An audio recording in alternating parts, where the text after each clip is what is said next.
안녕하세요. 경기도 학생 학부모 여러분. 저는 소명여자고등학교 교사 오수석입니다. 현재는 한국대학교육협의회 교육부 파견교사로 해서 임무를 수행하고 있습니다.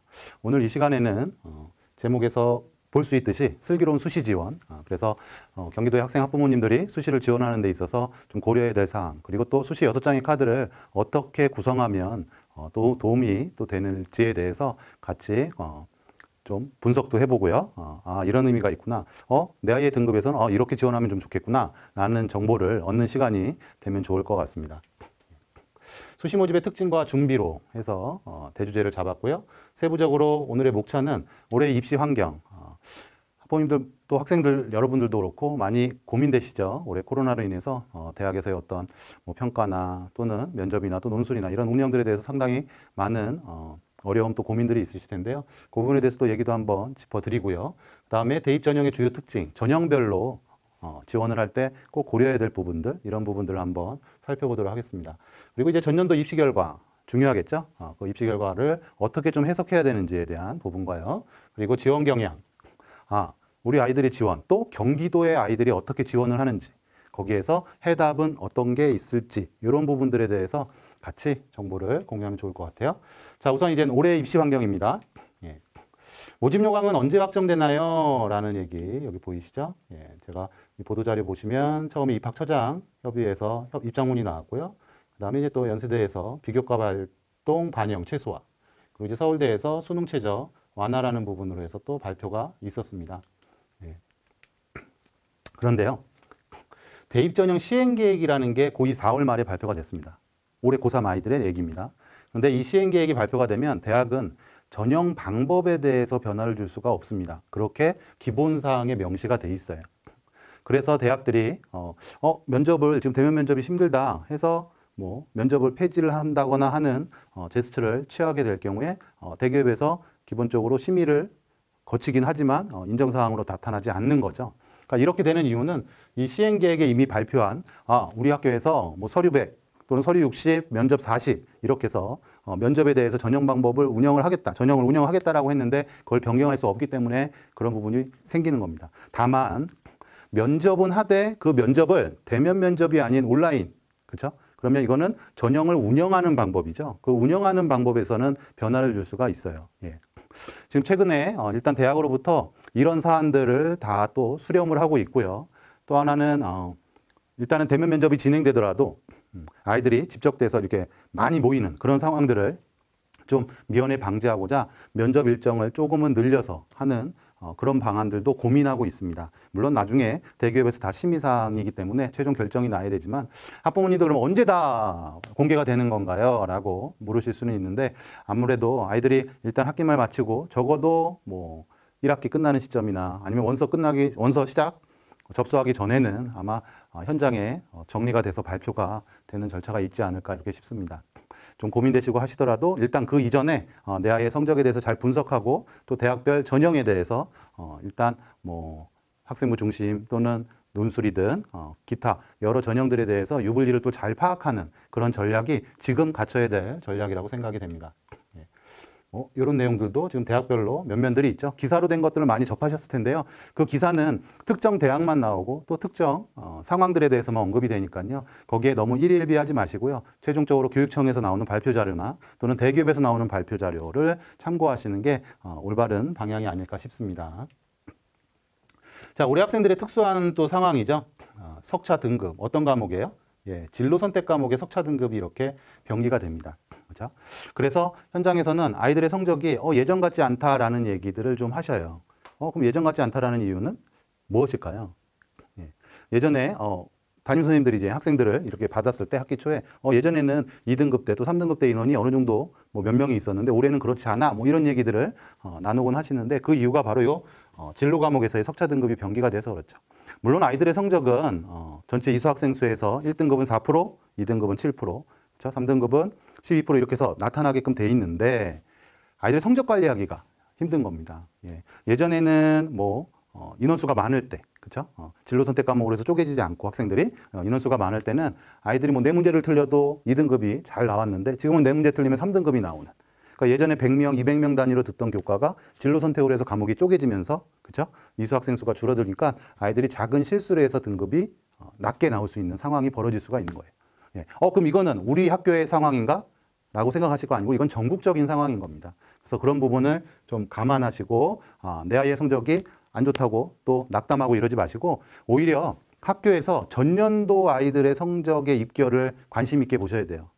내 아이가 다니는 학교에 전년도에 석차로 보시면 또 안 되고요. 예. 석차의 등급보다는 뭐 비율로 이렇게 보시면 좋습니다. 왜 석차는 또 안 되냐면 학력 인구가 또 감소했거든요. 약 10% 정도 학력 인구가 또 감소했기 때문에 전년도 우리 학교의 50등, 지금 현재의 50등을 매치하기보다는 전년도 우리 학교의 10%대, 올해 우리 학교의 10%대 이렇게 비율로 해서 이렇게 좀 매칭을 해서 보시게 되면 전년도에 10%대 아이의 성적이 뭐 2.5였다. 근데 올해 지금 우리 아이가 다니고 있는 학교의 고3의 또 학생에서의 10%는 뭐 2.8이다. 그러면 그게 매칭이 되는 거예요. 그래서 그런 관점으로 해서 1차적으로 내 아이의 성적을 해석을 하시는 게 필요할 것 같고요. 두 번째는 이제 이 개정교육 과정에서 또 이런 양상이 조금 나타나고 있습니다.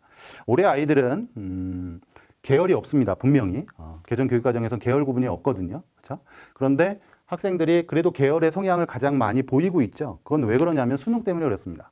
예, 수능에서 아이들이 사탐 또는 과탐에 대해 선택 과목이 이루어졌고요. 그렇게 선택 과목이 이루어지기 위해서는 또 아이들이 고2 때 그 과목들에 대해서 이수를 했겠죠. 그런 계열성들이 올해 학생들은 좀 나타나죠.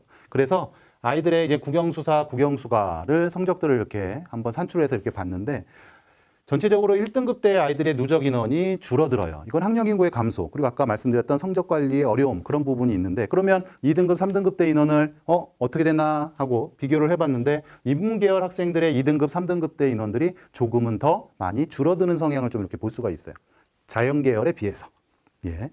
그러니까 국영수사 내신, 국영수가 내신으로 해서 이렇게 볼 때 이런 사례들을 볼 수가 있습니다. 예. 이건 특정 학교의 사례이긴 하지만 다른 학교에서도 많이 그래도 일반화해서 나타나는 부분이라고 인식하면 되고요. 그러면 이런 부분이 왜 발생하냐라고 하는 경우에 어떻게 해석을 하셔야 되냐면 예전에 개정교육과정 이전에는 아이들이 인문계열, 자연계열 나눠져서 동일 교과에 대해서 2학년 때 수업을 듣게 되면 이수 단위수가 이렇게 달라지고 해서 석차를 따로 냈었거든요. 근데 지금 개정교육과정에서는 그게 불어되어 있습니다. 모든 전국에 다 상황은 같은 거예요. 그렇기 때문에 수학 과목을 듣는데 인문계열 성향이 있는 아이들이 아무래도 자연계열 성향을 가진 아이들보다 성적이 조금은 낮게 나오는. 국어 영어에서 그러면 좋아지면 될 텐데 거기서도 그렇게 두각을 나타내는 게 아니라 자연계열 아이들과 또 비슷한 성적대를 또 형성해서 상대적으로 자연계열 학생들의 성적이 조금은 누적 인원들이 더 많은 상황을 볼 수 있죠. 자, 그럼 이 부분은 이제 참고를 하셨을 때 올해 인문계열 쪽에서 지원을 할 때는 조금은 적극적으로, 조금은 도전적인 지원이 가능할 수 있습니다. 그렇다고 아무렇게나 또 이렇게 지원하시면 안 되고요. 경쟁률이나 이런 다른 외적인 요소, 또 수능 최저 이런 외적인 요소들도 꼭 확인을 하셔야 합니다. 그런데 이제 자연계 아이들은 작년 정도의 입결에 준하는 학력 인구는 그래도 감소를 했으니까 그 정도로 접근해 보시면 어떨지 이렇게 제안을 드려봅니다. 그래서 올해 이제 학생들의 이제 학력 준비도에 대해서 여러 가지 또 얘기들이 많이 있었죠. 그래서 이건 6월 모의평가입니다. 가운데 있는 부분이 올해 지금 아이들이 실시한 6월 모의평가의 1등급, 2등급, 3등급, 4등급의 비율이고요. 그러면 국어나 수학이나 탐구 쪽에 왜 얘기를 안 하고 영어만 얘기를 하냐 이렇게 하실 수 있는데 국어, 수학, 탐구는 어차피 상대평가로 해서 비율별로 해서 나오거든요. 그렇죠? 물론 이제 시험의 난이도에 대해서 의견들은 낼 수는 있지만 그래도 우리가 객관적인 좀 잣대를 갖다 낼 수 있는 절대평가를 실시하고 있는 영어를 갖고 얘기를 하는 거죠. 그래서 전년도에 영어 1등급의 비율이 7.43, 그럼 8.73이 올해 6월 모의평가에서의 비율이에요. 그럼 1차적으로는 어떤 얘기를 하냐면 그래도 영어가 좀 쉬웠다. 왜냐면 90점 이상의 인원이 많아졌으니까요. 그러면 2등급, 3등급, 4등급의 인원도 조금은 늘어나는 구간이 있어야 될 텐데 전년도보다 다 적게 나타나고 있는 거죠. 심지어 또 이전 연도 6월 모평하고도 한번 비교를 해봤어요. 그래서 1등급의 인원 비율이 높고 근데 2, 3, 4등급은 역시 여전히 적게.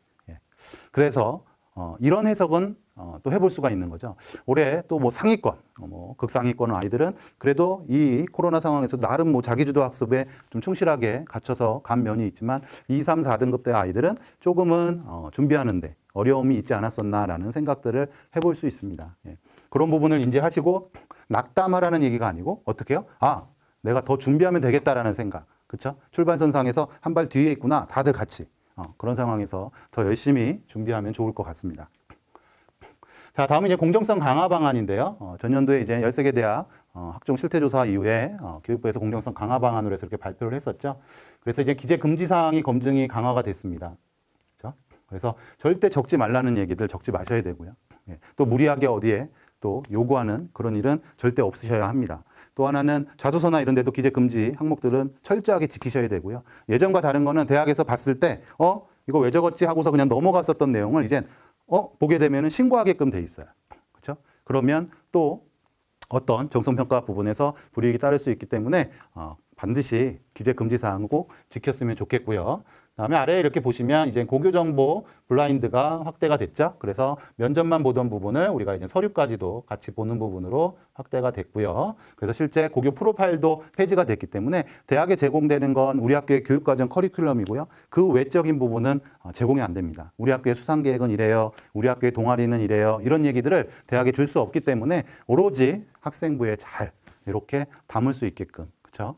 그렇게 진행이 된다라고 생각하시면 좋을 것 같고요. 그 다음에 이젠 오늘 정말 중요한 얘기는 이 평가 기준 공개 양식 개발 및 대입 정보 공개 강화인데요. 그래서 실제 이 평가 기준들에 대해서 지금 대학으로부터 자료를 수합하고 있습니다. 막바지 단계가 됐고요. 그리고 이 내용들을 이제 학부모님들이 직접 접하실 수 있어요. 예. 이게 가장 또 올해 일부 처음에 제가 얘기 드리는 내용에서 가장 중요한 부분입니다. 보시면 서류평가 요소 배점. 실제 이런 형태로 해서 구현이 돼서 학부모님들한테 제공이 될 겁니다. 그러면 가만히 있으면 뭐 휴대폰으로 메시지가 오나? 그건 아니고요. 어디가라는 사이트 들어보셨어요? 예. 대입정보 포털. 줄여서 그냥 어디가라고 포털 사이트에 내용을 치시면 됩니다. 어디가라고 치면 이젠 KR로 해가지고 주소 뒤에 보여드릴 건데요. 그 내용이 나옵니다. 그래서 그 주소에 들어가시게 되면 대학별로 해서 이렇게 서류평가 요소 배점. 그러면 이 배점이 갖는 의미는 정성평가에 있지만 대학에서 어디에 중요도를 주고 있다라는 메시지거든요. 그래서 중요한 부분이 될 수 있어요. 아이가 준비할 때 우리 애는 학업 역량이 좀 뛰어난데 우리 애는 전공적 합성이 뛰어난데 라고 했을 때 선택할 수 있는 전형들이 좀 구체화될 수 있다. 그래서 학생부 종합전형이 또 실제 성적 분포도 이렇게 대학은 이제 선택하게끔 되어 있습니다. 첫 번째 위에는 3포도 형태 많이 보신 분들도 있을 거예요. 동그라미가 합격, 요 X는 이제 불합격, 그렇죠? 그래서 성적의 역전 현상이 발생하죠. 종합전형은요. 왜냐하면 정량적인 숫자만 있는 등급만을 갖고서 산출을 대학 아이들을 평가하는 게 아니기 때문에 이렇게 역전 현상이 발생됐는데 그래도 어느 정도의 동그라미가 많다. 그 얘기는 합격하는 아이들의 풀이 어디에 많이 형성됐다라는 정보를 얻을 수가 있죠. 두 번째, 이렇게 제공하는 형태의 대학들도 있습니다. 50% 중위값이에요. 중간에 위치한 값이라는 뜻입니다. 그리고 70%의 값들도 이렇게 해서 등급으로 해서 제출이 되죠. 대학이 제출한 내용들이 이렇게 탑재가 다 될 거고요. 예. 그러면 학부모님들은 요 성적들을 이제 보시고 내 아이가 요 정도 70% 컷, 50% 컷이니까 기본적으로 정량적인 숫자, 성적 부분은 크게 지원하는 아이들과 비교했을 때 뒤떨어지진 않겠구나. 그러면 그 성적 외에 다른 활동이나 이런 부분들에 내실 있는 모습들을 좀 따져보고 거기에 대한 또 준비를 하는 필요가 있어 보입니다. 그래서 이 부분이 공개가 된다. 그리고서 이제 교과 전형과 또 수능 위주 전형, 이건 정시를 얘기하겠죠. 그래서 교과 전형에서도 70% 컷. 예, 그리고 이 부분 보시면 이제 환산 점수라는 게 있어요. 자세하게 이제 내용들이 써져 있긴 할 텐데요. 대학에서 이제 계산하는 점수입니다. 그런데 학부모님들한테는 이 환산 점수가 너무 익숙하지 않아요. 그렇죠? 뭐 1000점 만점에 몇 점 이렇게 되면 당황스러우시죠? 그래서 그 옆에 등급으로 환산된 내용들이 이렇게 적혀서 나옵니다. 그러면 아이의 등급과 확인해서 이렇게 비교하시면 되고요. 그럼 내 아이의 등급은 어디서 확인해요? 라고 물으신다면 이 어디가 사이트에 실제 학생의 성적을 입력하면 이 대학의 환산 점수에 맞게 등급이 산출이 돼요. 그리고 같이 옆에 바로 비교를 하실 수가 있습니다. 예. 그래서 어디가 사이트에 이제 가입하시고 학생 성적 이렇게 입력하셔도 돼요. 예. 그러면 이제 또 학부모님들이 또 아이가 성적을 안 줘요. 뭐 이런 얘기 하시는 분들이 있어요. 그쵸? 예. 그 성적 본 지가 초등학교 6학년 이후로 못 봤다라는 학부모님들도 이렇게 계시곤 하는데, 이건 애들도 또 지금 보고 있을 것 같긴 한데, 학부모님이 직접 넣으셔도 돼요. 예. 아이가 꼭 성적 하나만 입력할 수 있는 그런, 아이는 이 아이의 성적을 입력해서 보고, 부모님들도 부모님대로 성적을 입력해서 서로의 조율점을 찾는 것도 하나의 방법이 될 수 있을 것 같습니다. 자, 그 다음에 이제 수능 위주 전형이죠. 이 부분들은 이제 대학에서 상당히 어려워하고 꺼려 했습니다. 공개하는 부분에 대해서. 그리고 또 이렇게 공개를 했을 때 또 외부에 또 사교육이 또 많은 또 작업들을 이렇게 하긴 하잖아요. 하지만 그래도 가장 제일 중요하다고 생각한 거는 학부모님들이 정보의 접근이 더 수월하게 그리고 그런 내용들이 제공이 되는 게 바람직한 방향이다라는 인식을 뭐 정부나 대학이 다 같이 하고 있는 측면이 있는 거고요. 그래서 이렇게 해서 정시에 대해서도 공개를 합니다. 이때 70% 컷은 국어 과목 합격생들의 국어 성적의 70%, 수학의 70%, 탐구의 70%. 이 평균은 국어, 수학, 탐구를 같이 이제 반영하겠죠? 대학마다. 뭐 비율도 좀 달리해서 반영을 합니다. 그랬을 때 평균점이고요. 내 아이 점수를 매칭해보고 싶어요? 그러면 수능 점수를 나중에 정시까지 갈 경우에는 넣어서 확인해 보시면 됩니다. 자, 이제 전형별 특징, 입시의 이제 환경적인 부분을 이렇게 보셨고요. 예, 그 다음에 입시 환경에서 이제 올해의 상황들, 그런 것도 대학이 똑같은 메시지는 나오는 게 있죠. 예, 올해 학생들의 그런 어려운 했던 상황들 이런 것들은 정성적으로 잘 참조해서 평가한다라는 메시지를 현장에도 주고 있고 또 학부모님한테도 언론을 통해서는 이렇게 주고 있습니다. 일단은 그 부분을 믿고 내가 할 수 있는 부분들, 올해 환경에서는 내가 할 수 있는 부분을 하나라도 더 찾고 준비하는 게 가장 올바른 지름길이 아닌가 이렇게 싶습니다. 어차피 입시는 가장 중요한 절대명자가 뭐냐면 상대평가예요. 그렇죠? 이 상황에서도 조금 더 자기주도 학습 능력도 키우고 또 성적도 조금 더 향상되려고 노력했었던 그 모습들, 그런 기록들이 대학에서 더 유의미하게 평가할 수 있을 거라고 생각합니다. 자, 다음 두 번째 꼭지로는 대입 전형의 주요 특징에 대한 얘기입니다. 자, 수시 모집 전형별 특징을 살펴보다라고 메시지를 띄우고요. 올해 이제 주요 특징에서는 수시 감소, 학생부 위주 증가, 논술 감소, 고른 기회나 지역 인재는 계속 증가 추세죠. 올해가 학생부 위주 전형 비중이 가장 높은 해가 될 거로 예상됩니다. 내년에는 또 정시에 아직 그 13개 대학 40% 맞춰야 되는데 한 4개 대학이 아직 안 맞춘 시점이 있거든요. 그래서 그 부분 반영되면 조금 또 정시가 증가를 할 수 있습니다. 그래서 올해가 아마 학생부 위주 전형의 비중이 가장 많은 해가 올해가 될 거로 이렇게 보여지고요. 대입 전형 일정이죠. 네. 다른 날짜들은 학교에서도 잘 안내가 되고 하는데 학부모님하고 저하고 딱 2개 날짜는 기억했으면 좋겠어요. 첫째는요. 뭐 원서 접수 합격 발표 다 좋죠. 제 1월에 4일 날 9시까지 발표되는 미등록 충원. 추가 합격입니다. 충원 합격이라고 하는 게 전문 용어고요. 그 다음에 우리가 이제 통상적으로 많이 쓰는 건 이제 추가 합격인데 이 날에 9시까지 전화가 오게끔 돼 있어요. 근데 이때 전화를 못 받는 사람이 생겨요. 항상. 이런 예를 한번 들어보면 한 C대학에 합격한 애가 있어요. 서울에권에 있는 뭐 C대학에 합격했습니다. 훌륭하게 잘 아는 대학이세요. C대학. 그런데 뭐 이제 집에서도 합격했으니까 다 좋아하고 했죠. 근데 이제 기다리고 있는 대학이 있었어요. K대학이라고. 예. 근데 이제 아버님이 오신 거죠. 퇴근하고 마지막 날 딱 오셨어요. 근데 지금 1월 4일이지만 보통은 해마다 연말 연시 끼고 있었습니다. 26일도 있고 24일도 있고 이랬어요. 아버님 오셨는데 이제 아이한테 물어봤죠. 야, 합격했냐? 연락 왔냐? 그랬더니 아니 안 왔어요. 그랬어요. 에이, 그래 가서 이제 아이도 달랠 겸 나가서 우리 저녁이나 먹자고 나가시는 거예요. 저녁을 나갔습니다. 어디로 가요? 따뜻한 데를 가야죠. 고깃집을 갑니다. 고깃집 가서 이제 고기를 먹죠. 그렇죠? 예, 지글지글하는 고기를 먹습니다. 근데 요새 고깃집은 또 어떻게 되어 있나요? 옷을 벗어놓으면 옷장이 있는 게 아니라 동그란 통이 있어요. 거기다 옷을 어떻게 하죠? 잘 이렇게 담습니다. 휴대폰을 올려놓죠. 휴대폰은 어떻게 될까요? 그렇죠. 휴대폰 올리면 기름이 튑니다. 실제 튀어요. 그래서 통 안에 같이 넣죠. 그리고서 고기를 먹습니다. 전화가 와요. 어디서요? K대에서. 그렇죠? 진동으로 해놓죠. 예. 고기 소리와 고기 굽는 소리 지글지글이고요. 진동도 지글지글이에요. 예. 난리가 나는 거죠. 예.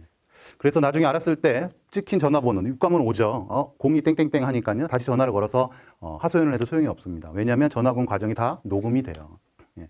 가장 안타까운 거는 물론 K대를 못 갔다는 거죠. 그러고서 그 가족의 가장 큰 더 안타까움은 그 고깃집을 못 가요. 그리고 그 고기를 먹을 때마다 생각난다는 사실입니다. 정말 슬픈 일 아니겠어요? 예. 그래서 이런 일은 절대로 만드시면 안 돼요.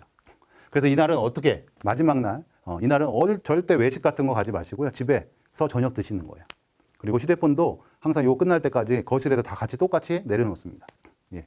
그리고 아버님이나 또 어머님들도 외부에서 전화 이렇게 오시면 지금은 통화할 수 없습니다. 아시죠?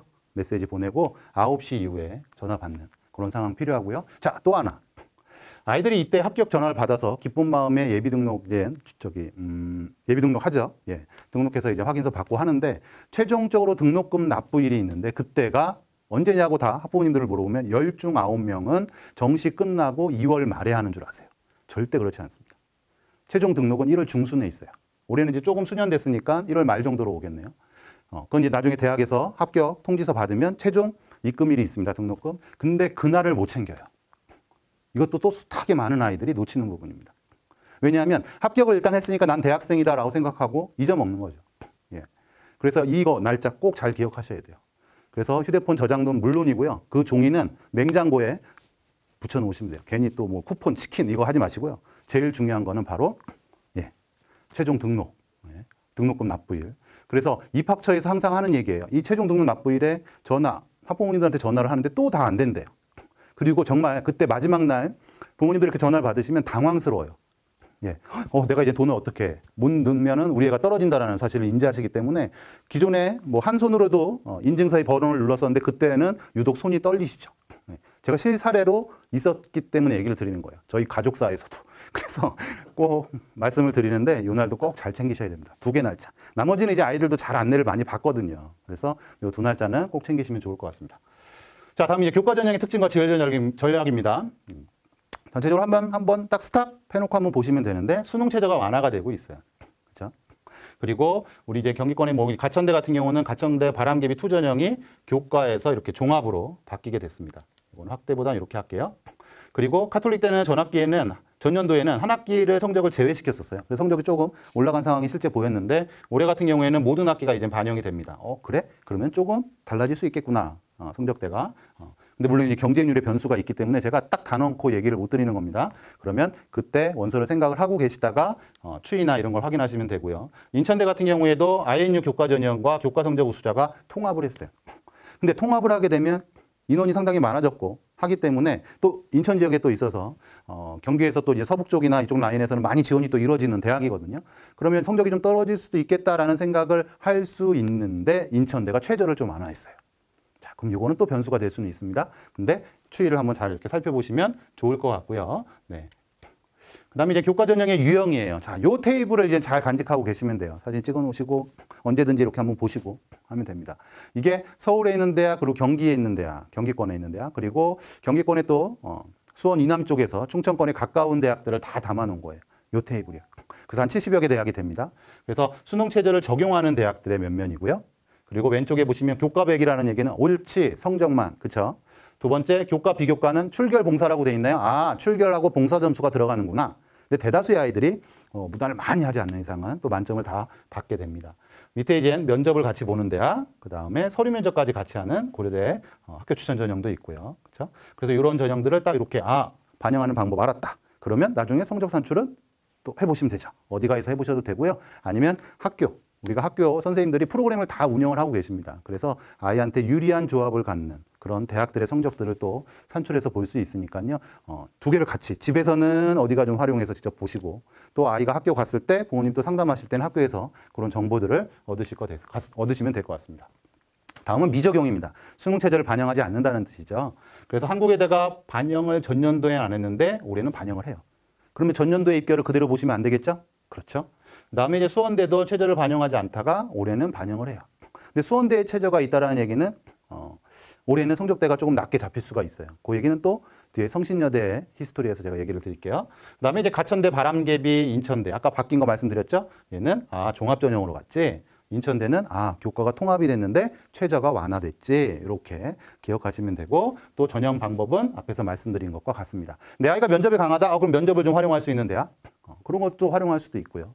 아니면 내 아이는 지금 수능 체제를 적용하지 않아야 돼. 성적대는 좀 좋은데 최저 수능은 잘 관리를 못했어요. 성적이 잘 준비를 못했어요. 하는 친구들이 또 생각할 수 있는 전형이 될 것 같습니다. 예. 자, 이제 경쟁률에 대해서 오늘 제가 이제 교과에 대해서 뭐 내신 산출 방법이 이래서 이런 아주 디테일한 거는 빼고요. 딱 팩트가 되고 꼭 지원할 때 알아야 되실 부분들만 제가 추려서 갖고 왔거든요. 그래서 전형에 대해서 이제 경쟁률이에요. 전년도 거죠. 이게 탁 해서 올해 경쟁률이 나오면 너무 좋을 것 같은데 저한테 그런 마법의 힘은 없고요. 일단은 전년도의 경쟁률을 보면 2019년도에 7.3, 10.7로 해서 국민대가 경쟁률이 높아졌어요. 높아지면 성적이 오를 텐데 뭐 이런 생각할 수 있죠. 두 번째는 동덕여대는 7.2대 1이었다가 4.5대 1로 떨어졌어요.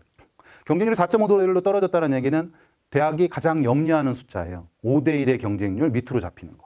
그렇게 될 경우에는 충원되다 보면은 정말 성적대가 하염없이 뚝뚝뚝 떨어지는 사례들이 있을 수 있거든요. 한번 그런 부분도 확인을 한번 해보고요. 성신여대 같은 경우는 6.9대 2에서 8.2대 1 경쟁률이 올랐죠. 하지만 입결은 다른 상황. 이런 걸 한번 또 확인을 해볼게요. 자, 첫 번째 왼쪽 테이블을 보시면 국민대입니다. 그래서 제가 먼저 보는 방법을 짧게 말씀을 드리면 2020년도고요. 이 부분은 2019년도예요. 그 다음에 여기 명수라고 되어 있는 거는 이 대학의 모집단위예요. 45개. 네.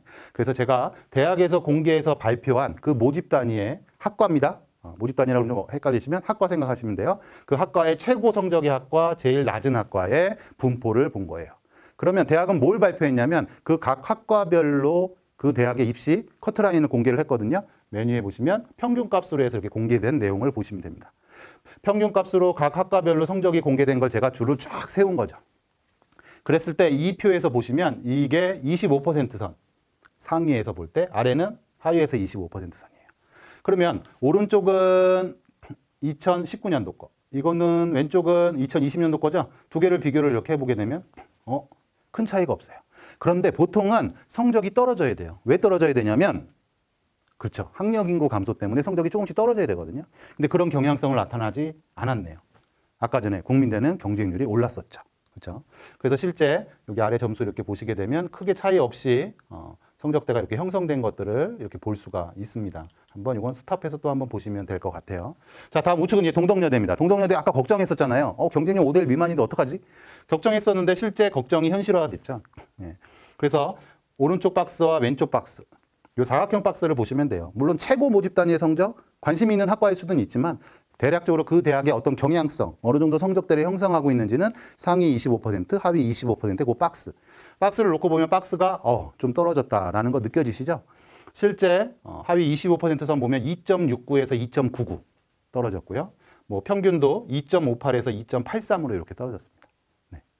그런 부분을 보게 되면 경쟁률이 낮게 되면 그렇죠. 입결에 영향을 주는 부분이 분명히 있다. 그래서 올해도 원서 쓰실 때 적어도 경기도 학부모님들은 바쁘시지만 마지막까지 마지막 경쟁률 보시고 원서를 쓰는 그런 전략이 필요합니다. 그래서 또 필요한 건 뭐냐 하면 내가 A대학을 쓴다. 학교 선생님하고 상담을 해서 A대학을 쓴다라고 상담을 하고 왔잖아요. A대학 B학과를 쓸 거예요. 라고 상담하셨잖아요. 그러면 그 학과만 보고 있으면 안 돼요. 왜냐하면 그 학과가 갑자기 경쟁률을 치면 나중에 어떻게 바꿔요? 그렇죠? 그래서 대학은 정하더라도 학과는 항상 복수로 선택지를 갖고 계셔야 돼요. 그래서 아이가 그의 상황에 따라 또 경쟁률이 높은 학과, 낮은 학과 이런 차이점들을 보고서 최종적으로 지원할 때는 지원할 수 있는 선택지를 좀 더 잡아 놓으셔야 도움이 됩니다. 다음은 이제 성신여대예요. 자, 성신여대는 4년치를 이렇게 히스토리를 보여주는데 맨 올해 2020년도를 보면 많이 떨어졌네라는 느낌 확 받으시죠? 경쟁률은 올랐는데 아까 그쵸? 경쟁률 높아졌었거든요. 근데 왜 성적이 그럼 국민대처럼 비슷하게 나오거나 그죠? 해야 되는 거 아니야? 라고 얘기하실 수 있는데 이렇게 떨어졌어요. 이유가 뭘까요? 그쵸? 성신여대는 최저를 2020에 반영을 했어요. 근데 최저를 반영하면 또 일반적으로 우리가 알고 있는 지식은 성적대가 또 길게 잡히거든요. 내신만 좋은 애들이 쓰지 않고 수능도 같이 받쳐줘야 되기 때문에. 그런데 그렇지 않았어요. 왜냐하면 최저가 너무 높았어요. 네. 성신여대가 설정한 최저가 세기합 7이에요. 인문 쪽에. 근데 그 세기합 7을 갖고 있는 대학이 서울시립대예요. 예. 그러니까 어깨를 나란히 한 거죠. 예. 그래서 물론 학과별로의 차이는 분명히 있지만 그래도 상대적으로 분명히 정시 성적선을 볼 때는 높게 설정이 분명히 된 부분이죠. 그래서 실제로 이렇게 해서 길게 4등급 때까지도 나오는. 그리고 마지막에 끝에 있는 4.07의 모집 단위가 있다는 얘기는 이건 평균값이기 때문에 더 아래의 값이 있다 없다? 있겠죠. 그렇죠? 어떤 얘기인지 이해되시죠? 예, 여기 4.07이면 그 밑에 있는 결과들도 있는 거예요. 그러면 올해 학부모님들이 성신여대 원서를 쓰는데 전년도 입결을 딱 보고 그냥 쓰면 될까요? 안 될까요? 그건 또 안 돼요. 왜냐하면 성신여대는 수능 체제를 올해 완화했거든요. 자, 그거는 또 뒤에서 살펴보도록 하겠습니다. 자, 경쟁률 딱 두 개. 좀 이번엔 빠른 속도로 한번 볼까요? 인천대 경쟁률 떨어졌어요. 그럼 성적이 오르지 않나? 라는 생각. 두 번째, 전주교대 성적이 떨어졌죠. 그리고 전주교대도 경쟁률이 떨어졌어요. 예. 그랬을 때 나타나는 입시 결과 부분을 이렇게 보게 되면 인천대 경쟁률 떨어진 부분. 그리고 인천대의 특성상 아이들이 인하대를 같이 맞물려 많이 쓰거든요. 그래서 기본적으로 충원이 좀 많이 되는 학교의 성향을 갖고 있어요. 예. 그런데 경쟁률이 좀 낮게 형성이 되면서 실제 레인지가 상당히 길게 이렇게 벌어진 부분을 볼 수 있습니다. 물론 25%와 또 하위 여기 25%선은 조밀하게 이렇게 잡혔지만 일부 학과는 확실하게 성적대가 떨어진 부분들이 나타난 걸 이렇게 볼 수가 있죠. 그리고 25% 2.67, 2.73. 그래서 학력인구 감소 부분이 좀 영향을 그래도 미쳤다라고 볼 수 있고요. 좀 전에 봤었던 건 전주교대. 예. 이전 연도 2019, 18, 17 이렇게 상황들을 보게 되면 1점대 초반에서 이렇게 형성이 됐던 교과 평균 등급이 전년도에 1.6에 1.41에서 이렇게 잡힌 그런 상황이죠. 그래서 이 교대들 중에서 교과 전형에 또 수능 최저를 활용해서 쓰는 대학에서의 나타나는 현상이 정시로 2월 되는 상황들이 많이 발생을 합니다. 예. 교대는 또 왜 이런 일이 벌어지냐면 교대를 쓰는 아이들이 교대를 같이 맞물려 쓰거든요. 그래서 위에 이제 또 아이들이 더 선호하는 교대가 합격이 되면 아이들이 쭉쭉 빠져나갑니다. 실제로. 그래서 충원을 돌리다가 다 충원을 못하는 상황들이 해마다 또 벌어지기도 하니까요. 그런 부분 좀 인지하시고 지원할 때 또 고민해야 될 부분이 되지 않을까 싶습니다. 자, 이제 교과 전형에서 또 한 가지 이제 정리해서 드리면, 교과 전형에 지금 충원율 이런 얘기도 드렸는데 종합과 논술, 2017년부터 2020년도까지 이건 중앙대 겁니다. 하지만 다른 경향성들을 다 대변해서 얘기할 수 있는, 왜냐하면 교과 전형의 충원율이 가장 많다. 물론 아이들의 뭐 내신 성적이 좋은 아이들은 한계적이다 이런 얘기도 하지만 일단 경쟁률이 낮은 상태에서 또 이 성적이 입시에서 분명히 학생부 중심 전형에서 영향을 주는 부분이 있고요. 그래서 교과 전형의 충원이든 종합으로의 충원이든 아이들이 충원 합격이 또 이루어지면서 실제 교과 전형의 충원율이 높아진다. 종합 전형의 충원율은 그보다는 좀 낮고요. 논술은 가장 적죠. 그렇죠? 그래서 실제 24%면 모집 인원 10명일 땐 예비 2번 정도까지가 충원이 된다는 건데 그것도 단언할 수가 없거든요. 어느 학과는 예비 1번도 충원이 안 되는 상황들이 이렇게 벌어지기도 합니다. 그래서 그런 부분을 좀 인지하시고, 그러면 내가 논술을 준비할 때 보통 아이들이 선생님 저 논술 준비하니까요. 전 이제 정시파예요. 예. 그렇죠? 그리고서 선생님 저 터치 노터치 뭐 이렇게 얘기하는데 절대 그러면 안 됩니다. 왜? 예비 번호를 받았다. 그리고 이 논술 대학들 제가 뒤에 말씀 한번 드리겠지만 보통은 학생부를 반영을 해요. 논술 전형 운영하는 대학들이. 그러면 왜 학생부를 이렇게 반영을 할까요? 논술을 채점을 했을 때 동점자가 나오죠. 그리고 동점자가 많이 양산될 수밖에 없습니다. 왜냐하면 대학에서 채점할 때 소수점으로 하지 않거든요. 교과 전형에서의 성적이나 이런 산출들은 소수점까지 같이 나와요. 소수점까지도. 근데 논술은 쉽지 않죠. 교수님들이 또 등급, 그레이드로 해서 뭐 A, B, C, D 이렇게 평가를 할 수도 있고. 그랬을 때 동점자들, 그 동점자들을 나누는 바로 기준이 학생부일 수 있다라는 생각. 그래서 끝까지 좀 최선을 다했으면 좋겠습니다. 요거 방송 되고 나서 혹시 학기말 또 2차 지필평가 이렇게 있는 학교에서는 아이들이 끝까지 좀 잘 했으면 좋겠고요. 그 다음에 경쟁률은 반대라는 거죠. 논술의 경쟁률이 더 훨씬 높다. 충원은 저쪽 교과 전형이 높고요. 그럼 답은 명확합니다. 우리 아이가 올해 그래도 대학을 합격할 수 있을 때 가장 올바른 지름길은 뭘 살리는 거죠? 그렇죠. 교과 전형을 잘 원서를 잘 쓰는 게 가장 바람직한 또 합격률을 높일 수 있는 길이 될 수 있고요. 그 다음에 종합 논술 순위죠. 그렇다고 논술을 쓰지 마라? 그건 아닙니다. 아이가 내신보다 수능이 더 잘 나오는 상황이다. 그렇죠? 그래서 학생부 중심인 내신을 활용해서 쓸 수 있는 대학성과 아이가 갖고 있는 지금 6월 모의고사나 9월 모의고사 성적이 월등히 좀 높다. 그랬을 경우에는 상황은 또 이 아이는 정시로 준비를 해야죠. 그리고 정시를 준비하면서 선택할 수 있는 선택지가 논술이 돼야죠. 그렇게 선택하시면 됩니다. 근데 이런 상황이면 안 돼요. 반대로 야 학생부 중심 전형인 교과와 종합에 대해서 준비를 했는데 안 되더라고. 내신도 안 나오고. 나는 어쩔 수 없이 논술이네. 이건 아닙니다. 예. 실제 논술 합격생들의 분포에 대해서 살펴보게 되면 수능, 성적하고의 연관성이 상당히 높아요. 인문논술은 국어와 사탐, 그리고 자연계는 수학과 과탐 쪽하고의 연계성이 높기 때문에 그리고 최근에는 또 고교 연계로 난이도가 상당히 좀 낮춰졌죠. 물론 아이들은 또 어려워할 수도 있지만 이전 논술에 비해서는 분명히 조금 쉬워진 부분이 없지 않아 있습니다. 그런 부분을 볼 때 수능과의 연계성은 더 높아진 거거든요. 왜냐하면 수능에서도 사고력에 대한 평가를 하잖아요. 그리고 지문에 대한 독해도 하고요. 수학에서는 문제 해결을 분명히 하죠. 그래서 그 연계성을 볼 때 수능하고 관련성을 보고 해야 된다. 그렇게 해서 준비하는 게 맞다라는 얘기입니다. 자, 다음으로 해서 교과 전형의 분석 마지막 꼭지의 얘기인데 보시면 홍익대, 숭실대, 세종대, 광운대예요. 뭐 특정 대학을 언급해서 뭐 나눈다 이런 의미는 아니고요. 2019년도에 표본을 이렇게 보게 되면 2점대 초반대 아이들이 같이 합격한 상황들을 볼 수가 있습니다. 그렇죠? 그래서 아이들한테 이 4개 대학이 되면 어디에 갈 거냐라고 물어보면 아이들은 보통 어디라고 얘기하나요? 네, 홍익대라고 많이 얘기를 하죠. 이유는 뭘까요? 그렇죠. 놀기가 좋아서입니다. 예, 홍익대는 뭐가 있죠? 네, 거기에 있죠. 여러 개 대학이 또 미팅도 잘 되고요. 예. 그런 얘기는 여담으로 드리는데 근데 그 사실이에요. 예. 아이들이 볼 때 우리가 이제 정시에서의 어떤 성적 지원선으로 볼 때 이제 홍익대가 높죠. 그렇죠? 근데 내신은 똑같은데 가는 대학이 다른 상황이죠. 이런 상황이 입시에 있습니다. 왜냐하면 이 두 대학은 수능 체제를 반영하지 않고요. 이 두 대학은 수능 체제를 반영하는데 이 당시에 숭실대는 2개 합 6, 인문 기준이요. 홍익대는 3개 합 6입니다. 그래서 내가 아이가 내신을 받은 거를 어떻게 잘 활용하느냐에 따라서 또 대학의 지원선이 달라진다. 그래서 교과 성적만으로 갈 수 있는 대학, 거기에 면접을 붙여보고요. 또는 수능 최저를 또 붙여보고요. 아니면 서류, 그렇죠? 예, 학생부 종합전형이죠. 서류를 준비한 또 학생부 종합전형에 대한 지원이 교과 성적을 중심으로 해서 우리가 지원선을 잡을 수 있는 방법입니다. 그래서 단순히 내신만을 딱 활용하기보다는 또 아이가 더 원하는, 또 아이가 바라는 학과나 대학이 있다라고 할 땐 다른 평가 요소 부분들을 가미를 할 수 있는지 그런 부분들을 살펴보는 지혜가 필요하고요. 최저에 대해서 보여드립니다. 그래서 또 스탑 딱 한번 해놓고 보시고요. 예. 보시면 빨간색으로 제가 이렇게 밑줄, 가운데 가로줄 친 거는요, 최저가 바뀐 대학들이에요. 그럼 이해하시기 좋겠죠? 그럼 최저가 바뀌었으니까 올해 어떻겠네? 최저가 높아졌으니까 올해 어떻겠네? 이런 생각 하실 수 있겠죠? 고려대 학추 같은 경우는 높아졌습니다. 홍익대, 여기 성신여대. 발견했네요, 진짜. 서울시립대와 어깨를 나란히 하고 있었습니다. 그렇죠? 네. 정시에서 이제 차이가 있기 때문에 제가 이런 표현을 하는 겁니다. 네, 혹시 또 여기 대학 관계자 있으시면 불편해하시면 안 됩니다. 자, 그다음에 이제 파란색으로 해서 바뀐 대학들의 면면을 이렇게 볼 수 있고요.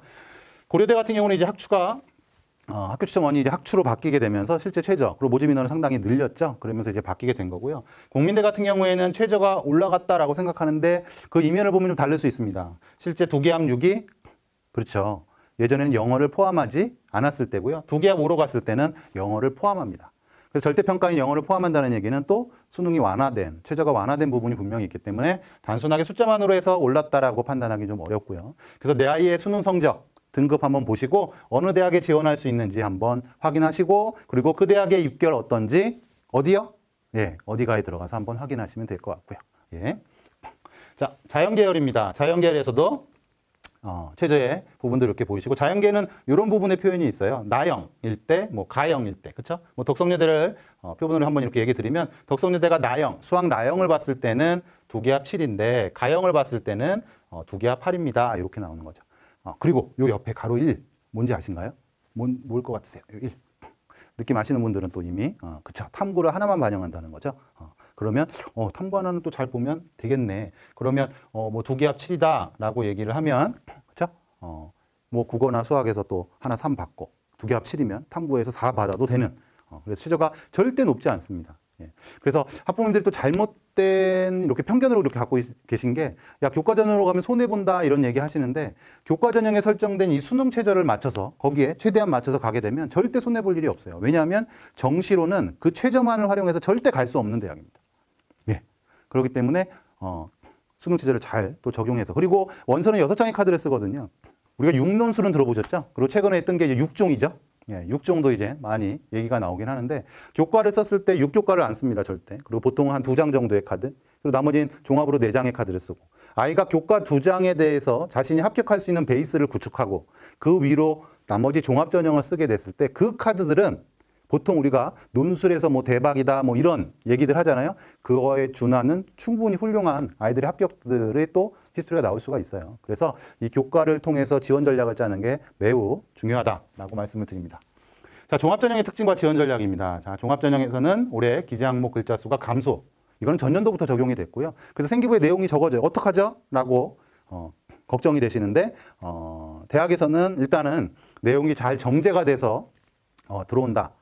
기록들이 들어온다라는 얘기가 되고 있고요. 또 하나는 이렇게 해서 기재 항목의 글자 수에 분명히 감소가 창의적 체험 활동이나 이쪽에서 나타나는 부분이 있지만 반대로 올해 기초하고 탐구 교과, 기초 탐구는 예, 어머님들 잘 아시는 국영수가 그거 있죠. 그다음에 사과까지 해서 사탐 과탐 과목 다 포함한 내용입니다. 그 과목들의 세특이 올해부터는 모든 학생한테 기록이 돼서 가요. 그렇게 되면 그러면 이 교과 세특 부분은 더 오히려 또 양이 내용이 또 많아지고 또 학생의 변화된 부분으로 기록이 되기 때문에 대학이 평가하는 데 충분히 도움이 될 수 있겠죠. 그다음에 아까 말씀드렸던 2번, 3번, 4번 항목은 체크하시면 좋을 것 같고요. 그래서 종합전형도 전형 방법이 단계별로 1단계 서류 100 선발하고 모집 인원 10명이면 우리 5배수 할게. 그 얘기는 50명 선발해 놓고 면접 봐서 최종 합격은 10명만 딱 이렇게 발표하는 거죠. 뒤에 예비 번호는 이제 생길 수 있겠지만. 그다음에 일괄합산 전형은 서류 면접. 서류를 보고 면접까지 같이 본 다음에 짠 하고 발표를 하는 그런 상황이죠. 서울대나 이대도 그렇고 돼 있습니다. 서류 100은요. 네. 그렇죠. 학생부 플러스 자기소개서. 그렇죠? 그래서 이 서류 그리고 학생부 100이라는 얘기는 뭐죠? 학생부만 보는 거죠. 그렇죠? 그리고 서류 100이라는 얘기는 서류가 추가가 돼 있구나. 그래서 학생부에 다른 자소서나 추천서가 반영이 되는 거구나. 이렇게 인지하시면 될 것 같습니다. 그래서 종합전형에서 수능 최저를 반영하는 대학이에요. 예. 근데 이렇게 해서 대학의 면면을 보여드릴 때 제가 의치한 쪽은 뺐습니다. 지금 이 설명에서 일반학과 기준으로. 왜냐하면 의치한이 들어가면 전국에 또 이제 국립대부터 시작해서 다양한 대학들이 또 너무 많이 들어가야 되거든요. 그래서 많은 학생들이 이제 지원하는 전형의 준비로 생각을 좀 해주시면 좋을 것 같고요. 그래서 수능 최저를 반영하는 종합전형의 운영대학입니다. 근데 제가 이렇게 보여드리면 또 이걸 너무 강조한다고 이렇게 생각하시는데 그 이유는 왜 이 부분에 포커스를 주냐면 수능 최저를 반영하지 않는 대학이 이렇게 많아요. 다 못 담아서 이렇게 많아요. 예. 그렇기 때문에 우리가 이걸 기억하면 나머지는 다 없다고 생각하시면 돼요. 얼마나 좋습니까? 그렇죠? 그래서 서울권에는 이 5개의 대학이 있고요. 그렇죠? 그 다음에 국립대에서는 전형 전체에서 많은 다수의 모집 단위에서 또 선발하고 있는 대학은 부산대하고 충북대가 이렇게 있습니다. 예. 그리고 교원대, 그리고 전주교대도 선발을 하고 있고요. 옆에 제가 이렇게 조그만 작은 글씨로 이렇게 쓴 부분은 바로 전형명입니다. 그 대학에서 종합전형의 최저를 반영하는 전형명. 그래서 그렇게 반영을 하지 않는 대학이 이렇게 많다. 그리고 서울, 경기, 그쵸? 국립대 뭐 다 이렇게 많이 반영합니다. 뒤에 화면 한번 보시면 여기 빨간색 부분 보이시죠? 이건 교대들이에요. 교대에서도 이렇게 많은 학생들을 이렇게 선발해서 반영을 하고 있다. 종합전형으로 다 선발을 하고 있습니다. 교대도요. 예. 그 다음에 이제 학생부 종합전형 서류평가 요소의 이해라고 해서 이건 건국대 홈페이지 종합전형 가이드북 찾으셔서 출력해서 보시면 됩니다. 대학에서 얘기하는 이 평가 요소 부분은 조금씩 달라요. 하지만 이 뒤에 백그라운드 있는 이 내용들을 한번 찬찬히 한번 읽어보세요. 우리가 아이들한테 학업 역량 그러면 아이들은 보통 성적이요 이렇게 얘기하거든요. 하지만 학업 역량에는 학업 태도와 학업 의지, 탐구 활동이 다 담겨 있어요. 대학은 거기에서 학업 역량을 평가를 하는 거고요. 아이들한테 야 전공적 합성을 키워야지 그러면 학생들은 전공 관련 활동과 경험이 중요해요. 이런 얘기를 하죠. 그렇죠? 그래서 전공 관련된 체험만 해야 된다라고 생각을 하는데 그게 아니라 전공 관련 교과목 이수, 성취도 그리고 전공에 대한 관심과 이해 이게 다 모두 그렇죠? 전공 적합성에 관한 것이다. 그래서 요 내용들을 한번 숙독을 딱 정독을 이렇게 딱 한번 해보시고 중대 걸 한번 학생부 종합전형 분석을 이렇게 보시게 되면 다빈치형 인재가 20, 20, 20 이렇게 돼 있죠. 그 다음에 탐구형 인재가 보면 탐구 역량과 전공 적합성의 비율이 높게 나와 있어요. 그리고 실제 대학에서 나오는 내용 자체도 통합 역량을 보겠습니다. 탐구형 인재에서는 전공 적합성을 보겠습니다. 이런 얘기를 하죠. 그래서 실제 중앙대의 다빈치형 인재와 탐구형 인재를 지원한 학생들이에요. 그 지원한 학생들이 타 대학에 어디에 붙었는지. 그러면 여기 타 대학에 붙은 상황들의 리스트예요. 가장 많이 붙은 대학 순서대로. 근데 여기서 이제 뭘 보셔야 되냐면 이 빨간색을 보세요. 이 빨간색이 바로 경희대에서 고교연계, 학업 역량 부분을 좀 더 평가에 많이 반영할 수 있는. 동국대도 학교장 추천 인재, 건국대도 학교 추천. 경희대는 고교연계가 있고 네오르네상스가 있고 동국대는 학교장 추천이 있고 두드림이 있고요. 건대는 KU 학교 추천, 자기 추천이 있어요. 투 트랙을 운영을 하는 거죠. 전형 운영을. 그렇죠? 그래서 이 전형의 색깔대로 빨간색 부분이 더 많이 합격이 된다. 자연계 같은 경우에는 탐구형 인재 같은 경우에는 오히려 빨간색이 아예 보이지도 않죠. 그렇죠? 그러면 이거는 합격수예요. 실제 여기 잘 보시면 제가 여기 숫자 1이라고 써놨죠. 네오르네상스 108명 합격했는데 숫자 1 써놨는데 다빈치형 인재를 쓰는 아이들 중에 가장 많이 지원하는 전형은 오히려 경희대 네오르네상스예요. 근데 합격은 그렇지 않죠. 그래서 제가 지원 대비 합격률을 한번 보여드릴게요. 이 표예요. 맨 위에 뭐가 보이시나요? 경희대학교 네오르네상스전. 다빈치형 인재를 지원하는 아이들이 가장 많이 지원하는 전형은 네오르네상스 전형입니다. 물론 모집 인원이 많아서일 수도 있어요. 대학의 모집 인원 때문에 나타난 현상일 수도 있지만 그렇기 때문에 지원 대비 합격률을 보면 어디에서 합격이 많이 되냐? 여기 보시면 고교연계, 학교장 추천, 학생부 교과, 부산대도 들어오네요. 그 다음에 국민대도 학생부 교과 전형. 그래서 어떤 전형의 성격, 이 전형별 성격에 대해서 잘 인지할 필요가 있다는 거죠. 탐구형 인재 같은 경우에는 그 보라색 부분으로 많이 지원하지만 실제 합격률 보세요. 15%, 14%, 16%, 20% 미만대예요. 보통 요 등급대 아이들의 합격률이 20에서 25% 정도가 나와야 되는데 합격률이 낮은 거죠. 상대적으로 합격률이 높은 대학은 한국외대, 숙명여대, 서류형, 그 다음에 인하대 미래인재, 그리고 경북대 대구. 이 대구가 왜 들어와요? 대구 아이들이 대구에 학생부 종합전형 쓰면서 탐구형 들어오는 거고 부산대 학생부 교과전형 들어오는 이유는 학생부 교과전형 쓰면서 중대 같이 지원해서 들어오는 거예요. 많은 풀의 아이들이요. 그래서 전형의 색깔을 좀 명확하게 인지를 할 필요가 있다라는 얘기로 드립니다. 자연계 상황도 한번 보세요. 빨간색, 빨간색, 빨간색. 예, 잠깐 스톱하고 보시면 되겠죠? 자, 여기도 빨간색, 빨간색. 근데 자연계는 파란색 부분도 있지만 이 빨간색인 건국대, 경희대, 고경계 여기 전형도 들어와요.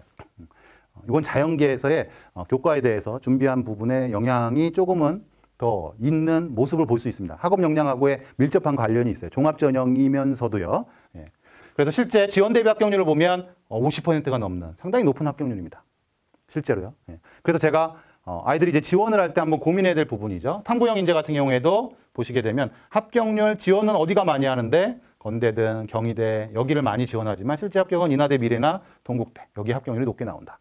예, 라는 부분. 그리고 지원 대비 합격률이 맨 위쪽에 여기 뭐 건대 같은 경우는 15.94 나오죠. 이런 상황들을 볼 수가 있습니다. 그래서 드리는 얘기는 전형에 대한 성격을 명확하게 이해해라. 그래서 전형의 취지 이런 부분들에 대해서 잘 이해하신 다음에 내 아이하고 잘 맞는지에 대한 부분. 아까 그거는 어떻게 또 찾으시면 된다고 그랬죠? 그렇죠. 아까 그 평가 요소 부분 보여드렸잖아요. 그리고 생활기록부에 대해서 독해하시고 그 부분 아이와 같이 또 내용 채워보신 다음에 판단하시면 충분하실 겁니다. 자, 이런 것도 한번 보세요. 외대 스칸디나비아과에 지원한 아이들이 타 대학에 어디에 합격했나요? 물론 학과이기 때문에 표본이 많지는 않습니다. 하지만 우리는 스칸디나비아과를 지원했다는 얘기, 야, 그럼 쟤는 고등학교에서 스칸디나비아를 배워. 그렇게 가르치는 학교가 하나도 없어요. 그럼 우리가 어학계열을 간다는 얘기는 보통 기본적으로 아이가 어학에 관심이 있고 또는 문화에 관심이 많다는 생각을 하잖아요. 그런 아이들의 성향이 다른 대학에서 붙어서 합격하는 거예요. 그래서 어문계열도 들어오지만 지리나 국제나 국제, 사회, 글로벌 협력 뭐 이런 것들을 아이들이 지원해서 합격할 수가 있는 거죠. 자, 확장성을 가지셔야 돼요. 베트남 할까요? 어학만 나올까요? 아니죠. 다양하죠. 경제, 앙트러프너십, 네, 말도 어렵네요. 도시계획, 부동산도 나오고요. 미디어 커뮤니케이션, 정치 외교, 그렇죠? 국제관계, 국제통상 다 맞물려서 들어오죠. 베트남 생각하면 또 그래 저런 학교 매칭 되겠네 이런 생각할 수 있죠. 한 번 더 들어가 보겠습니다. 중대인문 공공인재학부에 지원한 아이들이 타 대학에 어디 합격했느냐. 제가 이 자료를 왜 분석을 해서 만드냐면 고민이거든요. 현장에서는 아이가 A학과를 지원을 하는데 타 대학에서는 어디 지원할지. 우리 학교에서 동아리 경제 관련 동아리를 했어요. 그럼 아이들은 다른 생각 못 해요. 경제자 들어가 있으면 난 무조건 경제학과 써야 된다고 생각하거든요. 그렇게 됐을 때 얼마나 폭이 좁아지고 단위 학교 내에서 지원할 때 상당히 어려움이 많습니다. 동아리를 한 아이들은 같은 아이들이 많거든요. 그렇죠? 그런 부분을 봤을 때 공공인재학부에 지원한 아이들이 타 대학의 행정, 법학, 사회과학 계열 다 같이 들어온다. 그리고 탐구형도 역시 같은 경향성을 이렇게 갖는다. 그래서 아이가 학과에 대해서 선택을 할 때 학부모님들이 조금 확장해서 생각해 볼 수 있는 게 바로 이 메이저 맵이에요. 그래서 이 메이저 맵에 대학하고 학과명 치면 그 대학에서 어떤 커리큘럼을 갖는지 그리고 이 학과에서 갖춰야 될 역량의 키워드들도 담겨 있어요. 그럼 내 아이가 이런 것들을 준비하면 되고 내 아이의 학생부 또 내 아이의 면접이든 몸에 체화가 돼 있겠죠. 이런 역량들이 있는지에 대한 생각들을 한번 해보시면 돼요. 그게 곧 준비가 될 겁니다. 자, 다음 논술 전형입니다. 자, 논술 전형은 의대 논술이 폐지하는 추순으로 지금 계속 많이 폐지를 하고 있습니다. 그렇죠? 그래서 선행학습 영역평가 때문에 대학이 문항의 이제 난이도에서 어려움을 느끼고 있는 거고요. 우리 같은 경우 이제 조금 핫한 건 이제 서울시립대가 예전에 지점수로 해서 내신 반영을 했었는데 올해 교과로 해서 등급 반영을 합니다. 그리고 연대 같은 경우는 논술 100인데 동점자 처리 기준은 역시 교과 성적순이다. 아까 제가 논술이지만 그래도 성적이 좀 중요한 부분에 대해서 말씀을 드렸던 부분이에요. 끝까지 학교생활 충실하는 전략이 필요하다. 그래서 경희대 논술이에요. 한번 샘플로 한번 제가 보여드리겠습니다. 자, 우리가 6논술 하잖아요. 정말 6논술이 되고 있나? 라는 궁금증이 생기잖아요. 경희대 논술을 지원한 아이들이 타 대학에 어디에 합격했는지. 이건 상담 프로그램의 표본의 내용이고요. 근데 표본은 상당히 많은 수의 표본이 유의미하게 해석을 할 수는 있습니다. 그랬을 때 위에서부터 1번부터 10번까지의 순서입니다. 논술 지원, 경희대 쓰는 애들이 다 어디 쓰는지. 근데 합격률을 보세요. 역시 높지 않은 합격률을 보이죠. 그나마 높게 5% 이상 나오는 학교가 경북대, 부산대. 그럼 경북대, 부산대 논술 쓰는 아이들이 정말 많이 쓰는구나 라는 생각. 그 다음에 맨 마지막에 보시면 가천대, 성남이 들어옵니다. 이건 바로 뭐죠? 그쵸. 올해까지 있는 적성이죠. 적성 지원하는 아이들이 논술풀의 일정 부분은 같은 아이들이 있다. 다음 자연계 논술 이렇게 보시게 되면 KU 학교 추천이 나왔어요. 학생부 종합전형. 논술하고 종합하고 합격률 빵이에요. 충격이죠. 표본은 어느 정도 있는 걸 제가 확인을 분명히 했습니다. 그래서 그냥 발을 하나 이렇게 걸치는 그런 느낌으로 하면 안 된다. 입시는.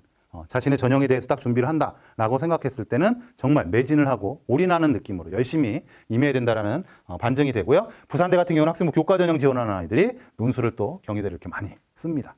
부산대에 대한 준비를 같이 하고 있기 때문에 나타나는 현상으로 보여지고 실제 합격률이 23.9. 이게 경희대 합격률이 아니라 경희대 논술로 자연을 지원한 아이들이 부산대에 몇 프로가 합격하는지예요. 예. 자, 논술 경쟁률입니다. 어마어마하죠. 뭐 의치안, 뭐 의대 쪽이나 이쪽은 다 100대 1의 경쟁률이 넘어요. 평균 경쟁률이 100대 1이 넘습니다. 예. 근데 그렇지 않은 일반학과까지 다 합한 이렇게 경쟁률이고요. 그래서 인하대 의예과 같은 경우는 모집 인원 10명에 3,810명, 381. 엄마 아빠 손잡으면 10,000명이 인하대를 방문하는 날이죠. 더 아이러니한 건요. 이전 연도, 이게 2020년도 결과인데 2019년도에는 3,814명이었어요. 예. 그러니까 논술을 준비하고 또는 특정 학과, 의예과나 이런 준비하는 아이들의 풀이 어느 정도 이렇게 고착화되어 있다. 고착이라는 표현보다는 일단 어느 정도 풀이 형성이 되어 있다. 이렇게 인식하시면 될 것 같고요. 자, 논술에서의 최저 기준입니다. 최저 기준 보는 방법은 아까 한번 말씀드렸죠? 가로친 거는 최저가 더 완화된 것이다. 그래서 파란색으로 다시 이렇게 쓰여질 것 같고요. 그 다음에 건대, 경희대, 동국대는 교과 전형에는 없었는데 논술 전형을 운영하면서 이렇게 최저가 들어온 부분. 그리고 두 개 합산대 탐구가 하나다. 절대 높은 최저는 아닐 수는 있다. 제가 말씀드립니다. 정시에선 정말 가기 힘든 성적의 선이 되기 때문에 실제 최저를 잘 활용하는 전략이 필요합니다. 자, 적성전형입니다. 적성전형은 올해 홍익대가 빠지면서 한 학교가 줄었고요. 실제 이 대학 중에서 삼육대, 가천대, 수원대, 을지대, 평택대는 간호학과가 있고요. 삼육대, 가천대, 을지대는 병원이 있는 학교죠. 그렇기 때문에 보건 관련된 학과들이 있어서 또 아이들의 선호도가 분명 있는 학교들입니다. 근데 적성에서 이제 중요한 건 이 문항별 배점이에요. 이런 표들 어디서 많이 보셨을 겁니다. 그렇죠? 그리고 실제 어디 가에도 탑재된 자료 활용하시면 되고요. 이 노란색이 넘지 말아야 될 선이죠. 예.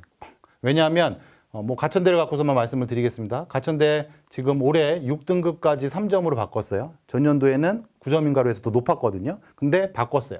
즉 6등급까지도 지원할 수 있는 풀이 된 거죠. 근데 그 뒤에 75점을 더 7등급이 지원하면 안 돼요. 왜냐하면 이 7등급 지원한 아이를 위해서 문제를 더 만들어줘야 돼요. 이해되시죠? 예. 합격 전체 평균 컷보다 더 높게 만들어야 되기 때문에 문항을 더 만들어줘야 된다니까요. 그래서 불가능한 거다. 이 노란색은 절대 넘지 말아야 될 선이다라는 생각을 하시고 3등급과 4등급의 감점이 3점이다. 근데 적성 문항이 하나가 3점이에요. 한 문항에 한 등급 커버할 수 있다. 그래서 아이들이 몰리는 거죠. 그래서 경쟁률이 뭐 20대 1이 넘는 평균 경쟁률이, 그렇죠? 뭐 간호학과는 훨씬 더 50대 1에 육박하는 뭐 이런 경쟁률이 나오는 게 또 적성고사의 상황입니다. 근데 준비된 아이들은 또 어떤 결과치를 만들 수 있기 때문에 이런 상황들을 충분히 인지하고 또 수능에 맞춰서 준비하면서 또 대학들은 어떻게 평가를 하고 있냐면 수능, 특강, 수능 완성 또는 수능 연계교재에서 출제를 하고 있기 때문에 아이들이 수능 준비하면서 선택할 수 있는 선택지라고 생각하면 될 것 같습니다. 네. 넘지 말아야 될 선. 을지대인데 7등급 안 됩니다. 네, 그렇게 생각하시면 돼요. 자, 다음 세 번째 장은 이제 입시 결과 분석에 대한 내용입니다.